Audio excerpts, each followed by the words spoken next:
கர்த்தர் சிலுவையில் பேசின அந்த 7 வார்த்தைகள், அந்த 7 வார்த்தைகளில் முதலாவது பேசியது மன்னிப்பு.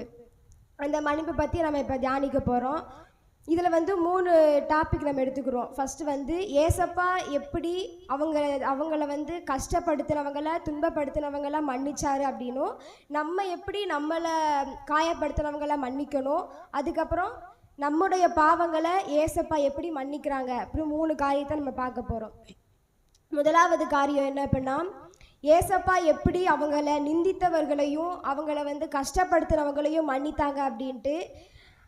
அவங்க ஏசப்பா சிலுவையில் கொல்கத்தா மலையில் சிலுவையை சுமக்க வச்சு அவருக்கு பிடிக்காத கசப்பான பானங்கள் எல்லாம் குடிக்க கொடுத்து அவரை துன்பப்படுத்தி கஷ்டப்படுத்தி அவங்களுடைய வார்த்தைகளாலும் முற்கிரீடத்தினாலும் அவங்கள ரொம்ப ரத்தம் சிந்த வச்சு சிலுவையில் அறையப்பட்டு அவங்க அறையப்பட்டிருக்கும் போது அவங்கள பார்த்து அங்கிட்டு போகிறவங்க வாரவங்கெல்லாம் அவங்கள பார்த்து கிண்டல் பண்ணுறாங்களாம்.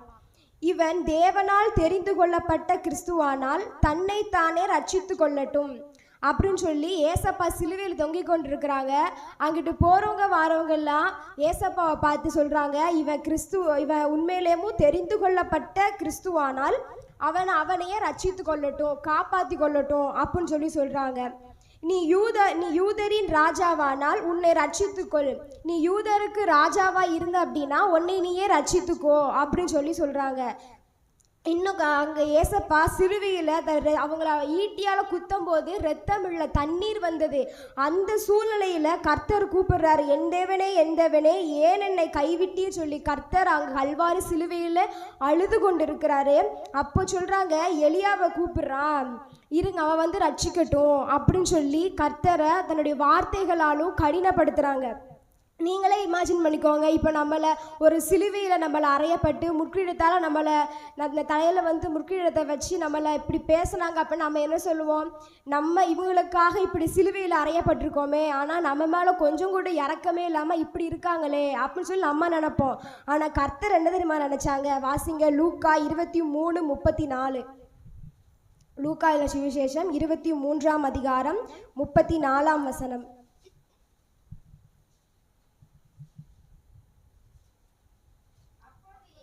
அப்பொழுது இயேசு, பிதாவே இவர்களுக்கு மன்னியும், தாங்கள் செய்கிறது இன்னதென்று அறியாதிருக்கிறார்களே என்றார். பாருங்க, நம்மனா எப்படி அவங்கள திட்டியிருப்போம், எப்படி அவங்கள நமக்காக இப்படி அவங்களுக்காகத்தான் நம்ம இங்கே கஷ்டப்படுறோமே, ஆனால் அது தெரியாமல் அவங்க அப்படி பேசுகிறாங்களே அப்படின்னு சொல்லி நம்ம கூட நினச்சிருப்போம். ஆனால் கர்த்தர் பாருங்க, அவங்கள தாங்கள் செய்கிறது இன்னதென்று அறியாதிருக்கிறார்கள், அவங்கள ஒரு குழந்தை மாதிரி ட்ரீட் பண்ணுறாருங்க ஆண்டவர். அவங்களுக்காக பிதாவின் இடத்துல பரிந்து பேசுகிறார், இவர்களை மன்னிங்க அப்படின்னு சொல்கிறாங்க. நம்ம இப்படி சொல்லுவோமா? நம்மளே செஞ்சு பார்ப்போமே. நம்ம இப்படி நம்மளை கஷ்டப்படுத்துகிறவங்களையும் நம்ம இப்படி பேசுகிறாங்களே, அவர் ராஜாவாக இருக்க வேண்டியது பரலோகத்தில். நமக்காக பாவம் ஆதாம் ஏவாள் இடத்துலையே பாவம் அப்படிங்கிறது பிறந்துருச்சு. அதை நம்மக்கிட்ட இருக்கக்கூடாது அப்படின்னு சொல்லி அதை மன்னிக்கிறதுக்கு இவங்களை இதே மாதிரி மன்னிக்கணும், பாவத்தை மன்னிக்கிறதுக்காக தன்னைத்தானே சிலுவையில் ஒப்பு கொடுத்துருக்காரு ஏசப்பா. அதே மாதிரி தான் நம்மளையும் பற்றி பேசுவாங்க. தான் 2வது டாபிக்கு. இப்போ உங்களை பிறர் எப்படி ஏதாச்சும் ஒன்று செஞ்சுருக்கலாம், பேசியிருக்கலாம், அதை எப்படி நம்ம மன்னிக்கணும் அப்படின்னா, இதே அவங்க இப்படி தான் உங்களுக்கு எதிராக யார் என்ன வேணால் செய்யலாம். ஏன்னா உலகத்தில் பாடுகள் உண்டு அப்படின்னு சொல்லி கர்த்தர் நமக்கு சொல்லியிருக்காங்க. அதே மாதிரி கண்டிப்பாக நம்மளெல்லாம் துன்பப்படுத்துவாங்க. அது நம்ம குடும்பமாக இருக்கலாம், அது நம்ம உற்றார உறவினர், நம்ம வேலை செய்கிறவங்கள என்ன வேணால் இருக்கலாம். நம்மளை கஷ்டப்படுத்துகிறவங்க கண்டிப்பாக இருப்பாங்க. அதே கர்த்தரை கை நீட்டி யாராச்சும் தப்பு பண்ண அப்படின்னு சொல்ல முடியுமா? சொல்ல முடியாது. ஆனால் அவருக்கே சிலுவை தான் கிடச்சிது. அவர் ரத்தம் சிந்தி நமக்காகத்தான் பாடுபட்டிருக்காரு. அப்போ நம்மளை கை நீட்டி யாராச்சும் தப்பு செஞ்சிருக்க அப்படின்னு சொல்லாமல் இருக்க முடியுமா? முடியாது. அப்போ நமக்கு கண்டிப்பாக பாடுகள் இருக்கும். அதை நம்ம என்ன செய்யணும்? மற்றவங்களுக்கு மன்னிக்கணும். ஏசப்பா மன்னிச்சாங்க, அவங்களுடைய பிள்ளைங்க நம்மளும் மன்னிக்க வேண்டாமா மற்றவங்களுக்கு? உங்களுக்கு எதிராக என்ன வேணா சொல்லட்டுமே, என்ன சொன்னாலும் சரி, நீங்கள் உங்கள் மேலே இப்போ கல் எறிஞ்சிட்டே இருந்தாங்க வச்சுக்கோங்களேன், நீங்கள் அவங்கள எரியாமல் சரி உங்களை மன்னிச்சிட்டேன் அப்படின்னு சொல்லி நீங்கள் விட்டீங்கன்னா அவங்க விட மாட்டாங்க, எரிஞ்சுக்கிட்டே தான் இருப்பாங்க. ஆனால் நீங்கள் சும்மா இருக்கணும். ஏன் சும்மா இருக்கணும்? கர்த்தர் என்ன சொல்லியிருக்காரு? நான் உங்களுக்காக யுத்தம் பண்ணுவேன், நீங்கள் சும்மா இருப்பீங்கன்னு சொல்லி வேதத்தில் ஒரு சத்தியம் இருக்குது. அப்போது நம்ம வந்து இப்படி பேசுகிறாங்க அப்படின்னு சொல்லி நம்ம திரும்ப அவங்க கூட சண்டை போடாமல் அவங்கள மன்னிச்சு விட்டோம் அப்படின்னா கர்த்தர் பார்த்துக்கிடுவார். கர்த்தர் நம்மோடு கூட இருக்கிறான்னு சொல்லி நீங்கள் மன்னிச்சா மட்டும்தான் கர்த்தரை வந்து அவங்கள சந்திப்பார். அதில் பைபிள் ஒரு அதிகாரம் இருக்கு. மத்தேயு எழுதின சுவிசேஷம் 5ஆம் அதிகாரம் 44ஆம் வசனம் வாசிங்க. மத்தேயு 5:44.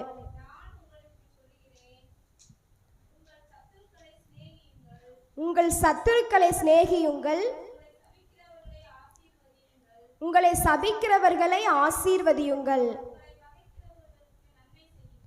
உங்களை பகைக்கிறவர்களுக்கு நன்மை செய்யுங்கள்,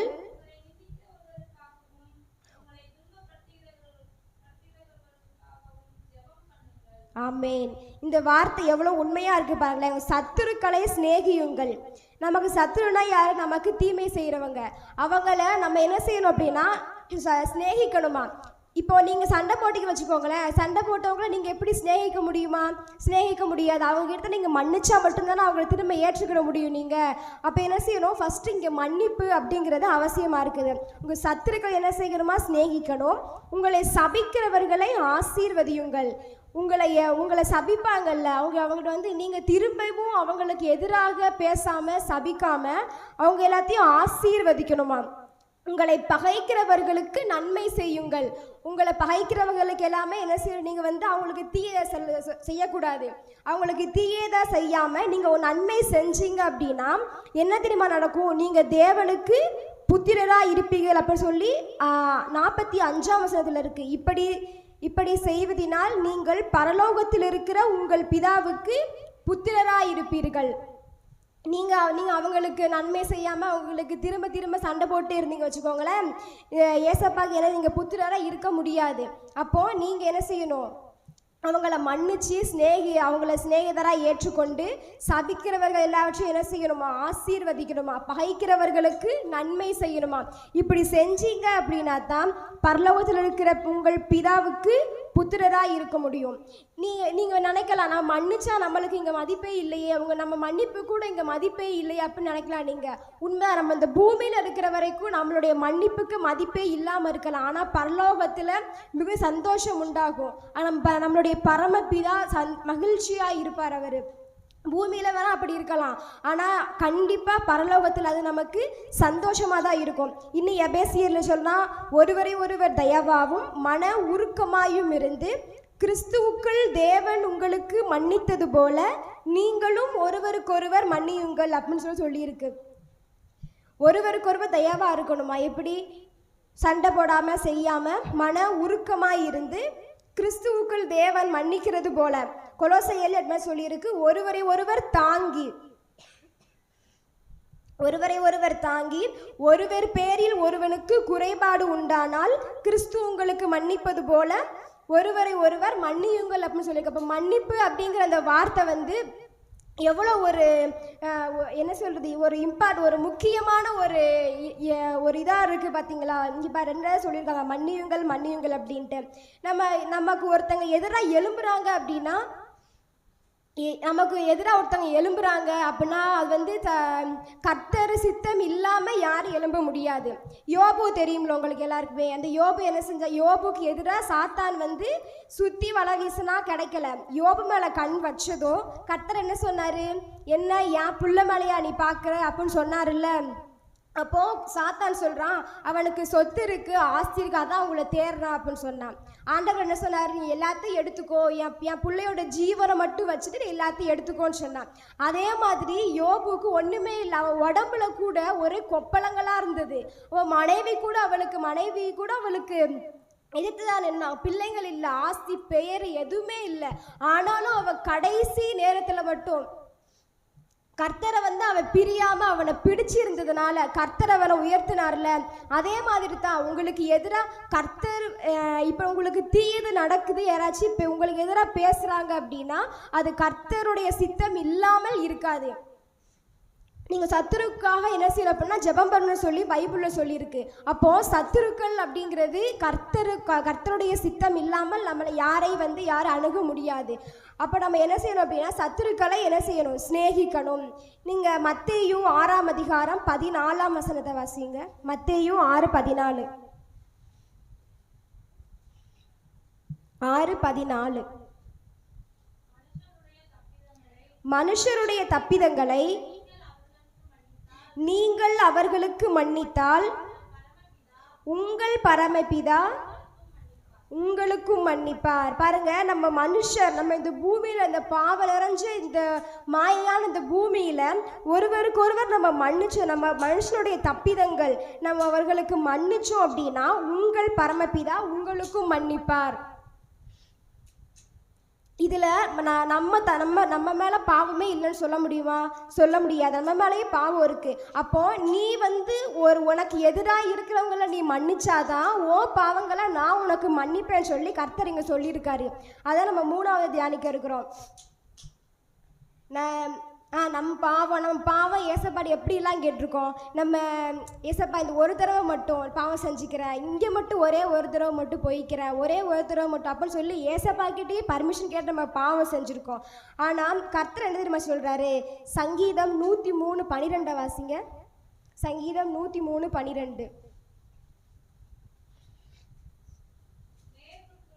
மேற்குக்கும் கிழக்குக்கும் எவ்வளவு தூரமோ அவ்வளவு தூரமாய் அவர் நம்முடைய பாவங்களை நம்மை விட்டு விலக்கினார். பாருங்க, மேற்கு கிழக்கு எவ்வளோ தூரம் நம்ம கண்டுபிடிக்க முடியுமா? முடியாது.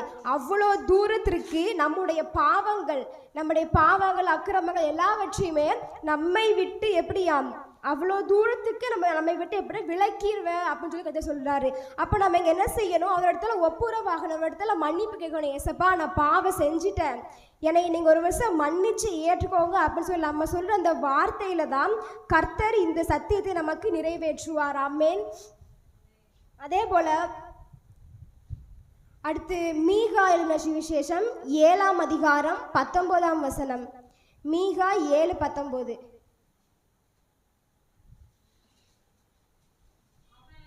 அவர் திரும்ப நம்மேல் இறங்குவார், நம்முடைய அக்கிரமங்களை அடக்கி நம்முடைய பாவங்களை எல்லாம் சமுத்திரத்தின் ஆழங்களில் போட்டு விடுவார். இந்த வசனம் இது என்ன சொல்லுது? அவர் திரும்ப நம்மேல் இறங்குவார், கர்த்தர் நம்ம இடத்துல திரும்ப வருவார். அப்போ என்ன செய்வார்? நம்முடைய அக்கிரமங்களை எல்லாம் அடக்கி, நம்ம செய்கிற தப்பிதம் எல்லாத்தையும் அடக்கி நம்முடைய பாவங்களை எல்லாம் சமுத்திரத்தின் ஆழங்களில் போட்டு விடுவார். நம்ம பாவத்தை விடுறது கஷ்டம் தான், அது முடியாது. நம்ம இப்போ ஏதாச்சும் நான் சினிமா பாட்டு கேட்காம இருக்கணுமே அப்படின்னா முடியாது நம்மளால. எப்படியாச்சும் நம்ம கேட்டுருவோம், பாவம் செஞ்சுருவோம். ஆனால் அதையும் தாண்டி நம்ம கர்த்தருக்கு ஒப்பு கொடுத்தீங்க அப்படின்னா, ஏசப்பா நான் அது கேட்கக்கூடாது அப்படின்னு சொல்லி நீங்கள் ஒப்பு கொடுத்து பாருங்க, கண்டிப்பாக ஏசப்பா அதை உங்கள் இடத்துல உங்கள் கிட்ட கூட கேட்கலாம். ஆனால் உங்களுடைய செவிகள் அதை கேட்காது. ஏன்னா கர்த்தர் உங்களை மகிமையாக உண்மையிலே நடத்துவார். சமுத்திரத்தின் ஆழம் நம்மளுக்கு எவ்வளோ தெரியுமா? தெரியாது. நமக்கு அது யாரும் பார்த்ததும் இல்லைல்ல. அவ்வளோ தூரத்துக்கு நம்முடைய பாவங்களை சமுத்திரத்தின் ஆழங்களில் போட்டு அப்போ சொல்லி கர்த்தர் சொல்கிறாரு. பாருங்கள், எவ்வளோ ஒரு உண்மையான இந்த வசனத்தை மறந்துடாதீங்க. நம்முடைய பாவங்களை எல்லாம் சமுத்திரத்தின் ஆழங்களில் போட்டு விடுவார். அப்போ நம்ம செய்ய வேண்டிய என்னது? ஏசப்பா என் பாவத்தை மன்னிச்சிருங்க, நான் திரும்ப அந்த பாவத்தை செய்யக்கூடாது. நான் உண்மையை விட்டு நிறைய நேரம் வழி விலகி போயிருக்கேன், உங்களுடைய வசனத்தை விட்டு நான் கீழ்ப்படியாமல் இருந்திருக்கேன். ஆனால் நீங்கள் இந்த ஒரு விஷயம் என்னை மன்னிச்சு, அதான் நீங்கள் மன்னிப்பு கேட்டதால மன்னிக்க முடியும். அவங்க நமக்காகத்தான் அவங்க சிலுவையில் அறையப்பட்டாங்க. கடைசி ரத்தமே சிந்தினாங்கல்ல, சிந்தி நமக்காகத்தான் நம்மளுடைய பாவங்களை கழுவுவதற்காக சிலுவையில் அறையப்பட்டார். அப்போ நம்ம என்ன கேட்கணும்? நம்ம திரும்ப சிலுவையில் நீங்கள் உங்களை ஒப்புக்கொடுறதுன்னு சொல்லி கேட்க வேண்டாம். அதுதான் கர்த்தர் ஒப்பு கொடுத்துட்டாரு. அவளுடைய ரத்தத்தை நம்மளால் கழுவியிருக்காங்க. அப்போது நம்ம என்ன செய்யணும்? கர்த்தர் இடத்துல ஏசப்பா என்னை மன்னிச்சிருங்க, நீங்கள் எனக்காக சிலுவையில் அறையப்பட்டீங்க, முற்றியதெல்லாம் பொறுத்துக்கிட்டீங்க அப்படின்னு சொல்லி ஜீவனையே நமக்காக கொடுத்துருக்கிறாரு பாருங்களேன். அப்போ நம்ம என்ன செய்யணும்? ஏசப்பா நான் இனிமேல் உம்முடைய பிள்ளையாக இருக்க, நீங்கள் தான் என்னை நடத்தணும் அப்படின்னு சொல்லி நீங்கள் என்னைக்கு அவருடைய கையில் ஒப்பு கொடுக்குறீங்களோ உங்களை, அன்னைக்கு தான் கர்த்தர் என்ன செய்வாரா? உங்களை மாற்றுவாராம். இன்னொரு கொலோசேயர் எழுதின சுவிசேஷம் 1ஆம் அதிகாரம் 14ஆம் வசனம் வாசிங்க. கொலோசேயர் 1:14.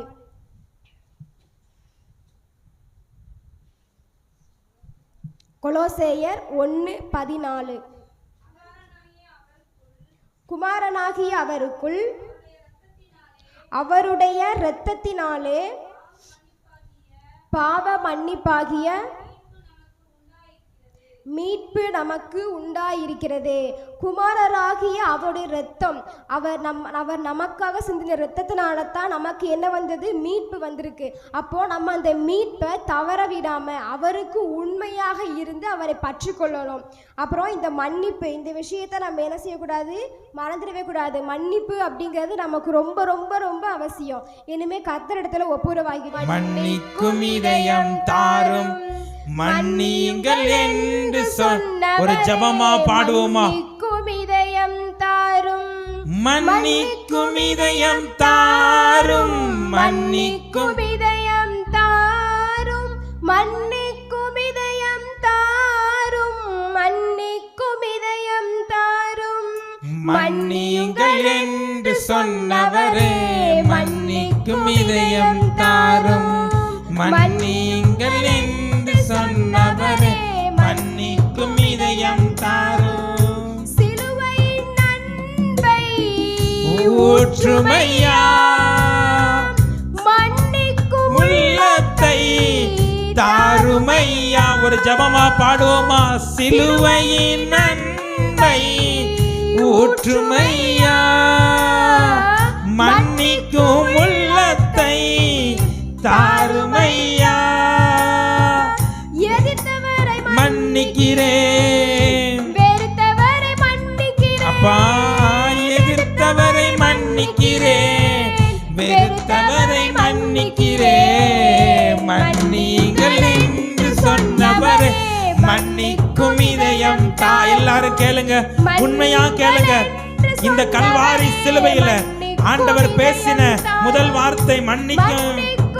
மன்னிக்கிற இதயத்தை தாங்க ஆண்டவரே. உம்மை போல எங்களுக்கு விரோதமா பேசினவங்க, எங்களுக்கு விரோதமா எழுதினவங்க, எங்களுக்கு விரோதமா காரியத்தை செய்தவங்க எல்லாரையும் மன்னிக்க கூடிய ஒரு இருதயத்தை, எல்லாரும் மன்னிக்க கூடிய இருதயத்தை இப்பொழுது தாரும் ஆண்டவரே. மன்னி